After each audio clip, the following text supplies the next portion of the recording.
I'm Carolyn Holzman, and this is Confessions of an SEO. This episode is brought to you by Indexilla, which is the brainchild of my indexation research and testing, and is based on a proprietary technology without relying on any single search engine's API, and all the while ensuring reliable and consistent results. You can check it out at indexilla.io. Now, if you're here, you better know I talk a lot about SEO in various forms. Testing, stories, rants, new things. And this week, I'm going to continue our conversation about indexing and interpreting the article on indexchecker.com that was published on February 28th about the data that they uncovered in their data set of over 16 million URLs. And this is the second in a series on this article, and I'll make sure you have the link to last week's as well if you missed it. So welcome back to Confessions of an SEO, Season 5, Episode 10. Part 2. Catch up, people, if you haven't heard last week's. This may be a little shorter. I'm on the road, and I just wanted to make sure that we stayed, I guess, in the habit of you hearing from me on Tuesdays. So we have this article that is sharing data on 16 million pages. It was published on Friday, March 28th. And this is a company, Index Checker. You should check it out. I'm doing it myself just to be familiar with their system. And they are using what appears to be their data from URLs submitted through their system. I'm not quite sure on the number discrepancy, but again, I will let you know when I hear back. Now, it's really interesting, this whole thing. I shared in last week's show my insight based on the data and timeline of when Google moved us into totally mobile-first indexing and the result it had on increasing served content. So if you haven't already heard it, check it out. Now, getting back to the article, we're on the section about the time to indexing, or I should say the time to serving. Now, this is right up my alley. I mean, I'm delighted as I'm reading this article, and I'm so thrilled to have the opportunity to discuss it. Now, I am logging data in the crawl or no crawl report about new content naturally getting indexed. And I have three, I guess I should say it in three ways. I have three buckets. New content naturally getting indexed, new content getting indexed via Search Console request, and then revised content getting updated. So I'm manually submitting that through Search Console, the same as I would as any other page that I was working on. Right. So let's get back to the article. What do they say? Now, right off the bat, they say this data reveals how quickly Google adds newly published pages to its index. So I know they don't have Search Console access. I'm not entirely clear how they can be certain that people are only submitting URLs to newly published content. Although I did see in their setup, as I spent a little more time in there, that customers can provide sitemaps. So you can, as you add, new content, it would push it through their system.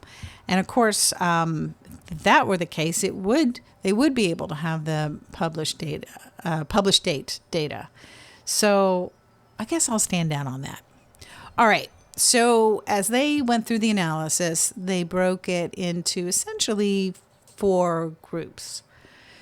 0 to 7 days, 8 to 30 days, 31 to 90 days, and then 91 days or more. The bottom line is it took over 3 months for 85% of the pages to be served.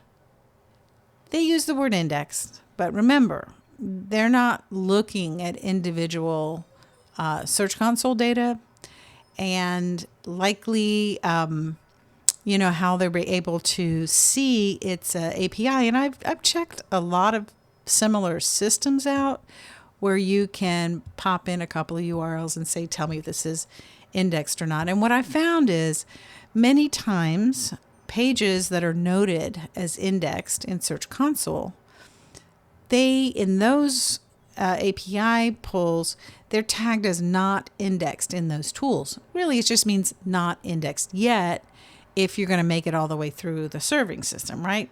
You don't know that if you can't find the page, it's not your first thought to think, oh, I must have gotten stuck on the indexing subsystem, right? So there we go. I think if anything, I would love for more people in our industry to notice that pages can be indexed in Search Console, but not served. And I do think a better designation of saying, oh, my content isn't indexed because I can't find it. I do think a better designation would be to refer to it as not served, right? Especially if you have access to Search Console, you can find out. You'll see it yourself. You don't have to believe me. Now, where the article kind of loses me are the sections where there's more speculation than data. Now, first off, I will tell you that it depends. Indexation rates depend on how you ask Google for inclusion. Search Console takes approximately 24 hours, but it's limited to 10 or so URLs every 24-hour period. And if sitemaps are not regularly submitted through Search Console, you could be looking at a couple of months before Google will really sort of embrace it. Now, they'll discover new content, but without periodic assist, aka resubmit your sitemaps, you're trying to get Google to do something that costs it money, that costs it resources. So they can't really be blamed for taking their time. Of course, my interest is with Indexzilla's efficiency. My test sites, which I continue to test on and pore over server logs, reveal to me, I don't know any other way to describe it, there's a threshold for serving content.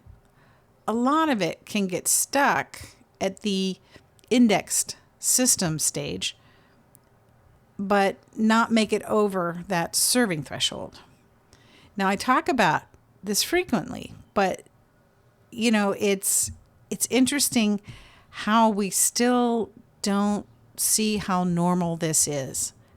Now, if you're using third-party tracking, you might find a page that's phasing in and phasing out of SERPs. So a lot of times, because you're using a third-party tool and not Search Console, you might think you got hit with an update. And then you find the page back and you're like confused, like, how does this work? Or maybe Google switched the page that ranks for that keyword. Now, that's interesting. That should tell you something. Now, I know a lot of folks act like it's cheating to use a Search Console request for indexation. I don't. Let's not let our pride stop us from doing the absolute best for ourselves and our clients. There's a lot of articles out there telling you, what you should do when you see crawled but not indexed in Search Console. Now, what's interesting is there's something that no one is really telling people to do. You know what that is? First line of resistance. Submit it through Search Console. Don't sweat it. There's a collection of bots that are especially assigned to Search Console crawling and rendering requests. And they call them the inspection tool crawlers. These bots appeared on May 17th, 2023, while I was flying on a plane to Denmark to speak at a conference.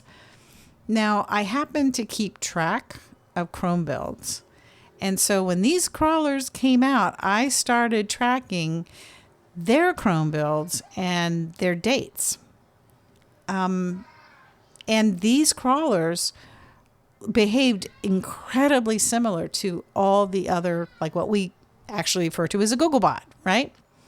Now, I wrote up what might be called a white paper on these crawlers during the time frame leading up to the switch over to GA4, which would have been back in July of 2023. Google Analytics, when we were forced to upgrade to the new analytics, which I think the consensus is we all want to go back to the old analytics. And I'm absolutely certain there's something good in GA4. But now, if you want to see that white paper, it's on American Way Media. I'll put the link in the description. And that one even sort of walks you through the testing protocol, which is pretty much the same as I follow today. I have modified the JavaScript code on the test, but the principle remains the same. I'm testing for first and second pass. Now, anyway, these Search Console crawlers do the most thorough crawling using both mobile and desktop rendering crawls. You literally, it's like if you've met the threshold for content, you literally cannot miss it by going through this, right? So the only way, that's why I say if you have a page that you kind of left out there and thought, it was so pretty Google would find it, well, don't be shy. Go ahead and hit that request indexation. So now back to the article. The next chapter was on de-indexing content. Now, perhaps my blood sugar is a little low, but I'm really starting to wish that instead of saying de-indexing, we started saying deserving because it's deconfusing to even SEOs, much less business owners or stockholders in websites, to really understand all of this thing when we use the same word to describe multiple states of being in the SERPs. So the conclusion the writer came to is that a majority of deserving occurs within the first 90 days. Now, I do agree that this time period does require more monitoring, especially on a page basis. In fact, I advocate for the Search Console data for people to use the filters that Google provides at the top. Why would they provide them if we couldn't use them or that they weren't helpful? You can select country because otherwise, without doing it, if you don't use them, you are seeing the average of every country, every device, all in one picture. So select country and then even go so far as to select your URL. Yes, you have to do this manually. Too much of the time, I think we stick with the aggregated view that I just described. And that's helpful up to a point, but it is nowhere near the granular detail you need to diagnose a page going today. You really want to be able to hear the sort of mayday as it starts to go down. And if you isolate, you do start to see it. I'm also an advocate for the use of server log data, especially if you see a page disappear. Go back 48 hours before it disappeared. You know why I say 48 hours? Because there's a delay in our Search Console, the data that we can see in our Search Console. So that's why if you see it on a Wednesday, go back to Monday and take a look at your server logs. Look for Google crawls of that page, because every time I do this, it's like it shows me the mind of Google. It's likely that you have a topical twin page, not a replicate, but a similar topic or a topic so close to the same topic of the other page that Google thinks they're the same. It doesn't matter what you think, it matters what Google thinks. And now to the final chapter, the one I've been waiting for, indexing submission tools. All right, now if you missed it at the front, I do have an indexing submission tool. It's called Indexilla. I mentioned it. I may be partial. Oh, hell, I am partial, but I am more data-driven than partial. So first off, I think what I need to do is let them know that the indexing API, the one that we couldn't have gotten through 2022 without it, right? Am I right? But it stopped behaving like it was doing. And then I want to say I started tracking this fall of last year, late summer, I guess, of last year. The indexing API no longer sends a bot, no longer sends a crawler. Now, if you look in your Google Cloud Service account, where you can see a dashboard that kind of records every time that you asked for the indexing API to, you pinged your page. Yeah, it'll show it in there. But you know what doesn't happen? If you go to your server logs, you do not see a corresponding crawl visit. And that is what used to happen, and it stopped happening. So you cannot tell the indexing API stopped because the system looks like it's working. But when you look in the server logs for proof of that, it's like ghost town if you're using the API. Now, secondly, the writers do mention this sort of, and I kind of like it. It's basically, these are my words, no indexer can force Google to index or serve what Google won't index or serve. The period, end of story. And they phrase it really nicely. And I'm mostly going to paraphrase. And in doing so, I'm going to substitute the word serving for the word indexing, since really that's the only thing this data could confirm, because they do not have the ability to see the Search Console data. Here we go. Submission tools only expedite the crawling and serving of serving-worthy pages, but they can never guarantee serving.